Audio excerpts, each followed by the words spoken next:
சித்தாப்பூர் ஐயப்பன் கோவிலில் விஜயதசமியை முன்னிட்டு வித்யாரம்பம் நிகழ்ச்சி நடைபெற்றது. 7 துவங்கள் எனப்படும் வித்யாரம்பம் நிகழ்ச்சி கோவை சித்தாப்பூர் ஐயப்பன் கோவில் நடைபெற்றது. குழந்தைகள் கல்வியை துவங்கினாலும் கல்வியில் சிறந்து விளங்குவார்கள். அதன் அடிப்படையில் விஜயதசமியை முன்னிட்டு வழிபாடுகளுடன் குழந்தைகளின் கல்வி கற்றல் தொடங்குவது வழக்கம். இந்த நிகழ்ச்சியில் சுட்டி குழந்தைகளின் விரலை பிடித்து அரிசியில் தமிழ் மொழியின் முதல் எழுத்தான ஆ பிள்ளையார் சொல்லி அம்மா அப்பா என்று எழுத வைத்தனர். இன்றைய தினம் கல்வியை துவங்கினால் குழந்தைகள் படிப்பில் சாதிப்பார்கள் என்ற நம்பிக்கையில் கோவிலுக்கு பெற்றோர்கள் குழந்தைகளை அழைத்து வந்தனர். பெற்றோர் குழந்தைகள் வருகையொட்டி சித்தாப்பூர் ஐயப்பன் கோவிலில் சிறப்பு பூஜை மற்றும் வழிபாடு நடைபெற்றது.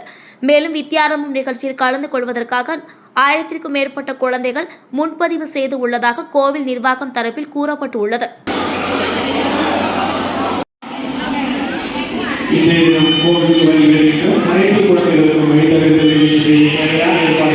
கோவில் வளாகத்தில் செய்யப்பட்டுள்ளது.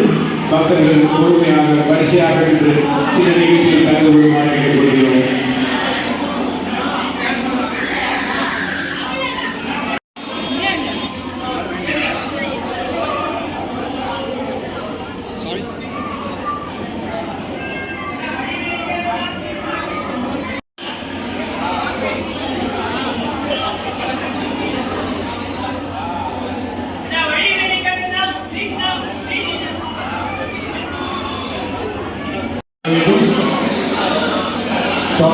குழந்தைகளுடன் பெற்றோர்கள் இருவர் மட்டும் வந்தால் மிகவும் சிறப்பாக இருக்கும்.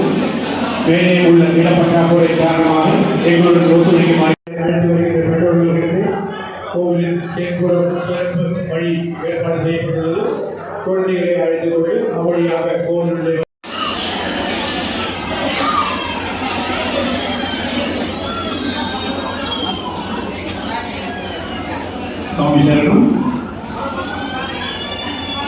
கோவிலில்